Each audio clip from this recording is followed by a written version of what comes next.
Welcome to T2B live. మా T2B live channel ని subscribe చేయండి. లేటెస్ట్ అప్డేట్స్ కోసం బెల్ ఐకాన్ ని ప్రెస్ చేయండి. ఏ చిన్న అప్డేట్స్ ని మిస్ కాకండి.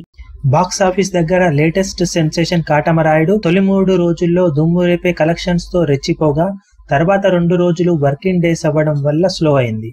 కానీ తిరిగి 6వ రోజు ఉగాది సెలవు ఉండటం కాటమరాయుడికి బిగ్గెస్ట్ ప్లస్ పాయింట్ అయింది. కాగా 6వ రోజు collections last year biggest hit అయిన జనతా గ్యారేజ్ తో పోల్చి చూస్తే వర్కింగ్ డే లో 6వ రోజున ముగించిన జనతా గ్యారేజ్ వినాయక చవితి తర్వాతి రోజు కూడా అదే అవడంతో కొద్దిగా కలిసి వచ్చి ఆ రోజు 2 తెలుగు రాష్ట్రాల్లో 3.6 కోట్ల షేర్ ని వసూలు చేసింది. కాగా ఇప్పుడు ఉగాది ఫుల్ అడ్వాంటేజ్ ను వాడుకున్న కాటమరాయుడు 6వ రోజు హిస్టారికల్ లెవెల్లో 4.15 కోట్ల షేర్ ని వసూలు చేసింది. కాగా మొత్తం మీద 6 రోజులకు జనతా గ్యారేజ్ 62 కోట్లు వసూలు చేయగా కాటమరాయుడు కొద్దిగా వెనకంజ వేసి 55.50 కోట్ల వరకు కలెక్ట్ చేసినట్లు అంచనా.